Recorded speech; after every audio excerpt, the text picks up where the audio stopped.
Bismillahirrahmanirrahim. Assalamualaikum warahmatullahi wabarakatuh.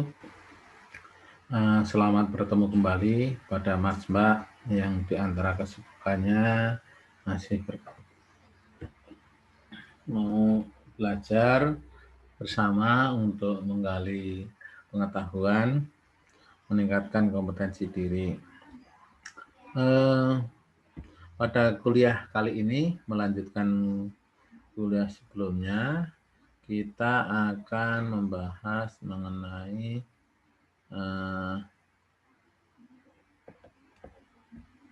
metode penelitian, metode kualitatif. Ya.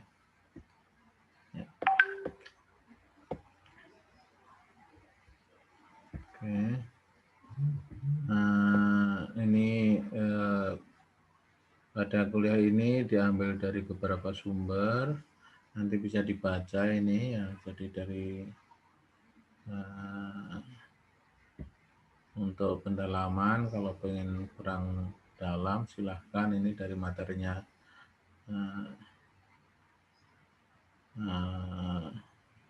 Erlangga. Jadi materi-materi kuliah yang dirangkum kemudian untuk di-sharing ulang dalam kuliah ini. Yang pertama kali kita mulai dari yang sangat umum, apa itu penelitian. Jadi menyangkut penelitian apapun, baik metode kualitatif maupun kuantitatif, dari jenis kuantitatif atau kualitatif, yaitu suatu kegiatan yang berkaitan dengan mengumpulkan, memproses, dan menginterpretasi data. Jadi suatu kegiatan rangkaian dari pengumpulan, proses, dan interpretasi data. Dalam proses tersebut butuh keahlian tertentu, dan keahlian yang dibutuhkan adalah metode penelitian. Jadi ini yang membedakan antara suatu metode ilmiah atau dengan tulisan atau laporan yang lain. Jadi di sini dibutuhkan suatu keahlian dan suatu metode yang diacu. Nah, sebagai gambaran ini ketika kita memandang suatu hal itu kadang kita berdebat dengan sesuatu atau dengan teman ataupun secara akademik, tergantung dari perspektif yang kita gunakan atau sudut pandang yang kita pakai. Nah, seringkali kita mungkin dengan ngotot, dengan yang akhirnya menjadi debat closing karena tidak memahami apa yang, nggak berusaha memahami apa yang menjadi pendapat orang lain atau sudut pandang orang lain. Sebagai gambaran ini dicontohkan misalnya orang melihat, kalau orang lain mungkin suatu hewan gitu ya, gajah itu dipegang oleh 5 orang buta gitu ya. Ini contoh yang lain, yaitu ketika angka 6 atau 9 mungkin Anda masuk di meja makan, kebetulan mejanya itu rubuh gitu ya, bukan angkanya rubuh, bukan diberdirikan. Nah, itu seperti ini. Jadi ada angka seorang yang memandang antara angka 6 dan angka 9. Kalau dari angka, orang yang mengatakan angka 6 itu ketika dia memandang, melihat dari sudut bulatan. Sedangkan di satu sisi orang lain mengatakan bahwa dari sudut yang jauh dari bulatan. Maka yang dekat dengan bulatan dia akan bisa mengatakan bahwa itu angka 6. Sedangkan dari yang jauh itu angka 9. Nah, ini perbedaan perspektif ini akan memberikan kesimpulan yang berbeda. Termasuk sebetulnya gini,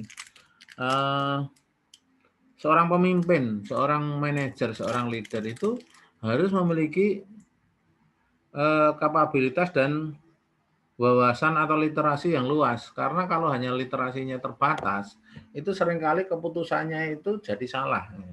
Karena yang dilihat adalah sudut pandang tertentu saja, tidak bisa melalui sudut pandang yang lain, yang lebih jauh atau lebih luas. Nah, kemudian kita kemarin hampir 1 semester penuh, kita sudah mempelajari mengenai penelitian kualitatif, ditambah dengan setengah semester kemarin tadi, yang terakhir adalah bagaimana menyusun outline. Nah, kuliah ini melengkapi, jadi melengkapi, menambah wawasan, bisa dipakai atau enggak sebagai gambaran apa sih yang membedakan kualitatif dan kuantitatif.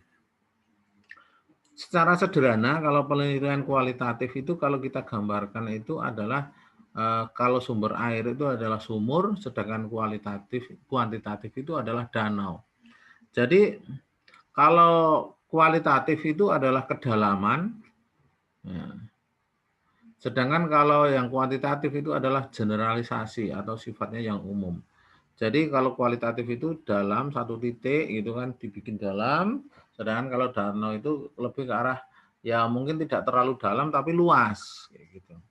Nah, dalam metode kualitatif ini merupakan penelitian yang digunakan untuk meneliti pada kondisi objek yang alamiah, di mana peneliti sebagai instrumen. Nah, ini membedakan. Jadi peneliti itu termasuk alat, ya, alat untuk mencapai suatu tujuan penelitian. Jadi masuk ikut terjun di dalamnya. Seringkali penelitian kualitatif, peneliti terlibat dengan kegiatan-kegiatan apa yang sedang diteliti. Mungkin Anda pernah mendengar, mungkin kan masuk peneliti mengenai teroris, juga dia masuk ke dalam lubang-lubang teoris, apa ya, semacam kelompok-kelompok. Kemudian yang lagi melakukan penelitian mengenai penyalahgunaan obat terlarang, bisa jadi dia harus juga ikut di situ untuk ikut disuntik juga dengan steroid dan sebagainya untuk bisa masuk ke dunia itu. Nah, mungkin yang juga ada yang lain, misalnya ada juga yang masuk ke lokalisasi misalnya seperti itu. Dan sifatnya itu induktif, ya, induktif dari yang umum ke yang khusus. Dan hasil penelitian lebih menekankan pada proses dan makna daripada generalisasi.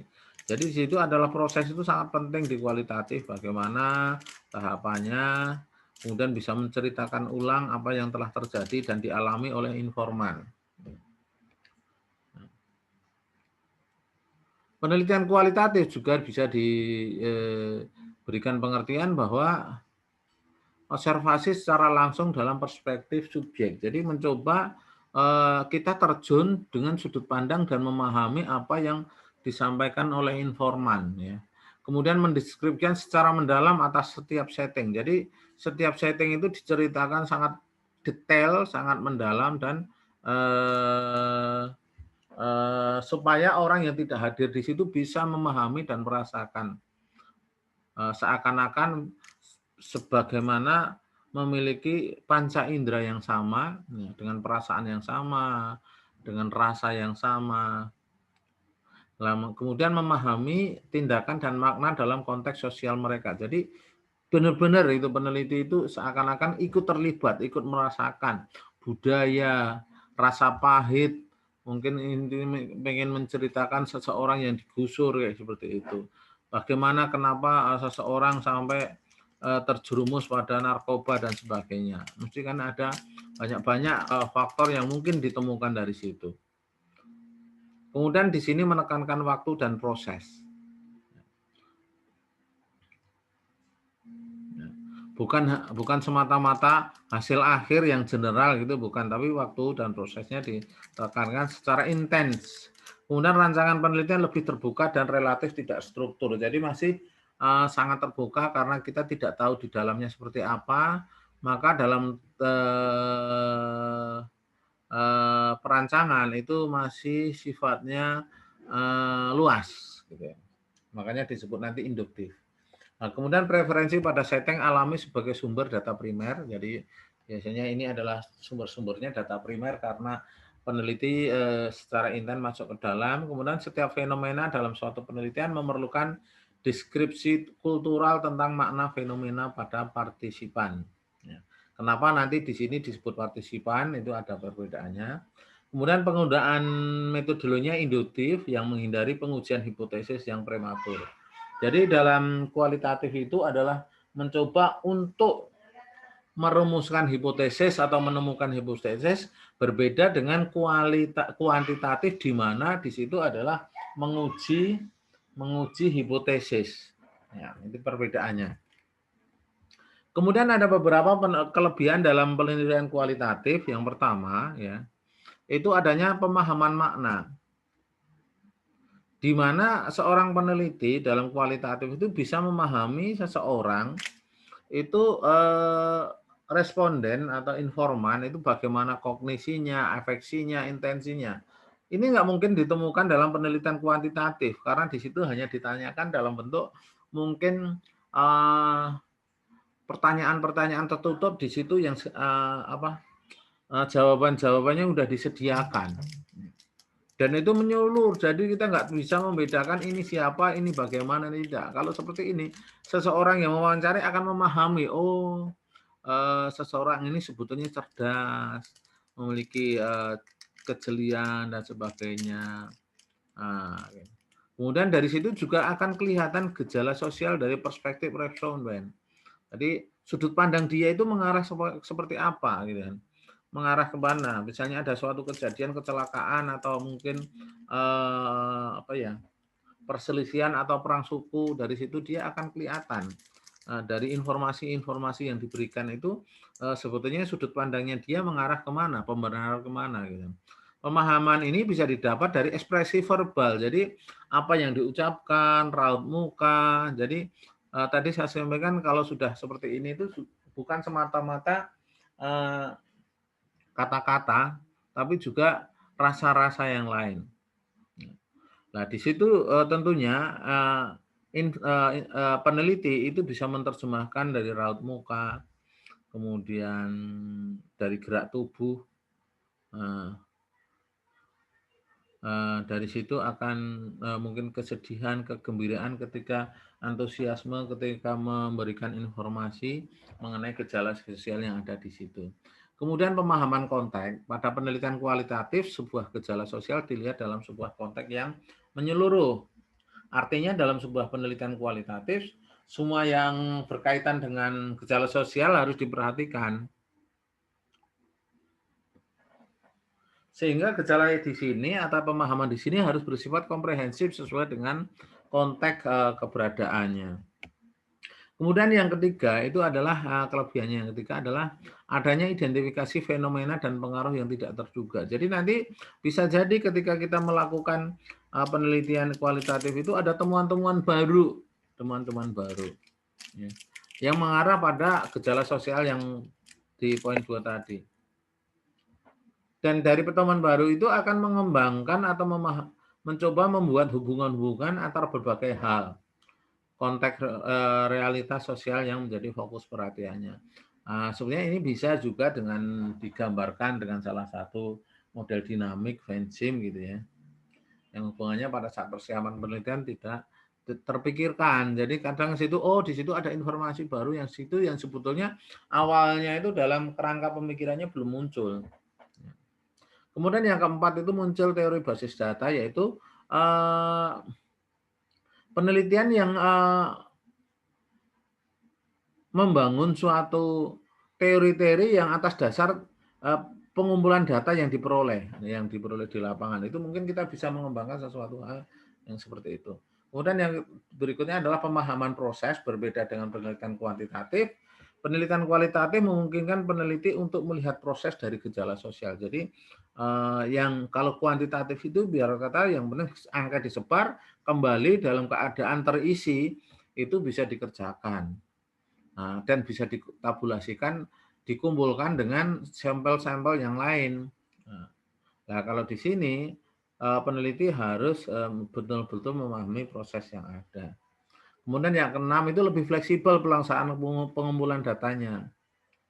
Tidak harus terikat pada rencana penelitian, tapi lebih ke arah situasi kemana arah itu terjadi konteks sosial. Bisa jadi seseorang meneliti karena terhadap benci suatu hal akhirnya tertarik. Ya, banyak sekali yang terjadi seperti itu karena tidak memahami contoh misalnya para orientalis misalnya gitu ya. Karena dia mungkin dari awalnya tujuannya untuk mencari kelemahan-kelemahan misalnya Islam misalnya seperti itu.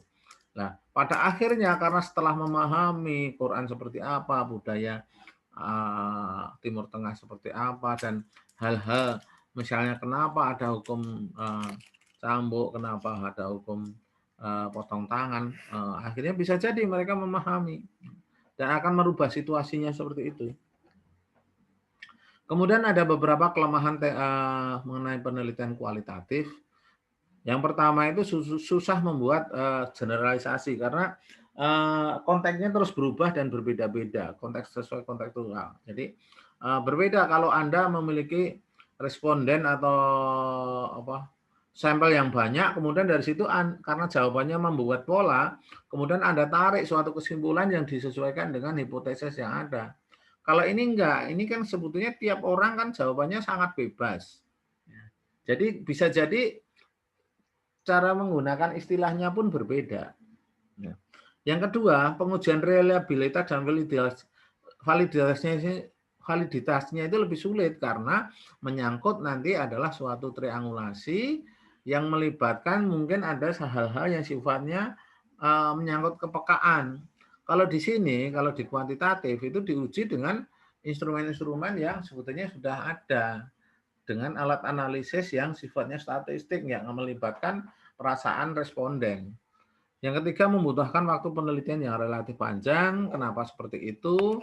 Karena bisa jadi pada saat Anda ingin melakukan, tentunya ketika Anda mewawancara tidak bisa langsung jebret-jebret-jebret, memasuk pertanyaan, mesti dibikin suatu suasana yang enak dulu, yang istilahnya mereka mau informan memberikan informasi yang sangat enak, terbuka, dan tidak ada tekanan. Tentunya di situ dimulai dengan ngobrol, dicari waktu yang tepat, yang mereka siap. Nah, untuk mencari waktu yang tepat bisa ketemu, apalagi yang menyangkut tokoh itu memang nggak mudah. Harus janjian, mungkin sudah janjian nanti bentur dengan rencana yang lain, gagal, susun ulang, dan itu berulang kali. Ya kalau hanya satu orang sih mungkin bisa cepat. Tapi kalau beberapa orang yang harus ditelusur, apalagi dengan snowball, ya tentunya akan membutuhkan waktu yang sangat panjang. Berbeda sekali dengan kuantitatif, sekali disebarkan, apalagi dengan metode sekarang Google Form itu, dalam waktu mungkin seminggu apa 3 hari bisa jadi Anda sudah bisa menarik data. Bisa jadi, atau mungkin dalam waktu sehari bisa jadi. Ketika memang instrumen Anda sudah siap, kemudian calon responden Anda atau sampel Anda sudah siap, tinggal kirim jebret. Ketika mereka ada waktu luang saat itu juga bisa jadi sudah kembali, sudah mendapatkan data. Jadi Anda tidak perlu mungkin mengunjungi dan sebagainya, apalagi yang sifatnya jauh luar kota. Di sini mau luar kota, luar negeri pun bisa dengan Google Form itu. Ya.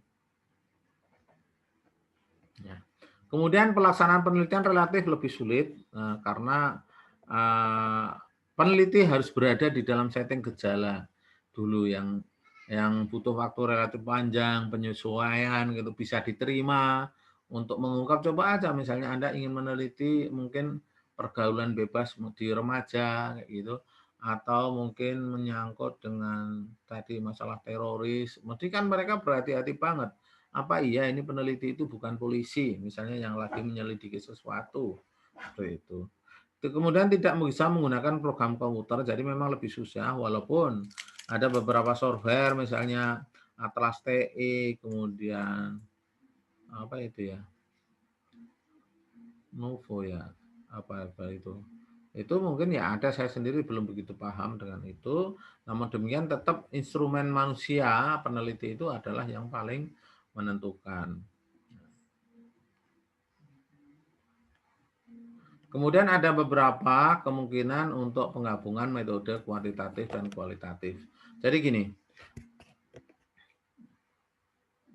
jadi penggunaan kuantitatif atau kualitatif itu sebetulnya semuanya memiliki kekuatan yang berbeda. Tidak perlu dipertentangkan ya, mana yang lebih baik, mana, karena memang pada dasarnya masing-masing punya kekuatan dan kelemahan. Yang jelas, tentunya itu kalau kuantitatif itu lebih ke arah menguji teori, menguji hipotesis, sedangkan kualitatif adalah menemukan atau merumuskan. Bisa enggak dibekerjakan bareng-bareng? Dalam suatu penelitian, dalam suatu laporan bisa, tapi mestinya bergantian secara umum kayak gitu. Ya istilahnya mix methods gitu ya, campuran. Jadi bisa kualitatif dulu baru kuantitatif atau sebaliknya kuantitatif dulu baru kualitatif. Ya. Karena memang berbeda cara nariknya, tujuannya. Dalam suatu objek yang sama itu bisa dikerjakan dua penelitian yang tadi tentunya tujuannya berbeda, Ya. Karena paradigma kedua metode tersebut itu memang berbeda. Ya. Nah, meskipun keduanya berbeda, maka seperti tadi saya sampaikan bahwa bisa dalam satu objek tapi mesti tujuannya berbeda. Kalau kualitatif untuk menemukan hipotesis, jadi tadi sudah saya sampaikan atau merumuskan. Kedua, kalau kuantitatif itu untuk menguji. Jadi bisa bergantian. Oke, sampai sementara mungkin hari ini cukup sekian dulu. Ini nanti akan mulai nanti berikutnya adalah Anda bisa membaca dulu nanti file ini saya kirim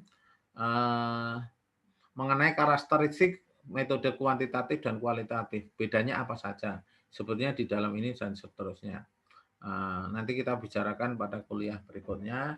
Jangan lupa untuk segera gini.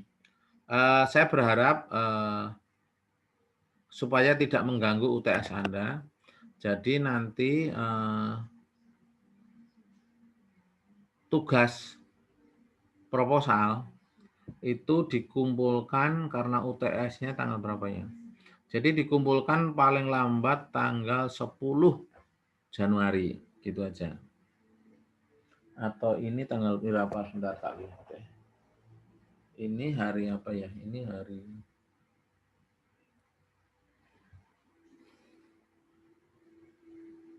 ini sebentar.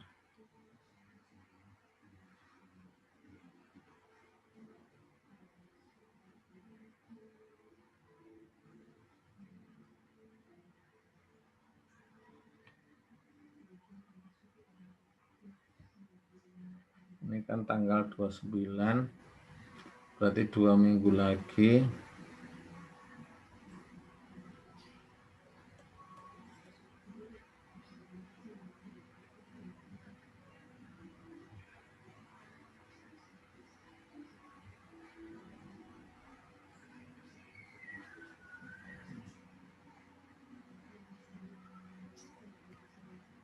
Tanggal 5, tanggal 12 ya. Jadi tanggal 12 harap untuk sudah mengumpulkan proposal pengganti tugas akhir. Sehingga nanti ada kesempatan untuk dikoreksi mana yang benar, mana yang salah. Oke, demikian saya kira dari saya sementara cukup. Terima kasih. Wassalamualaikum warahmatullahi wabarakatuh.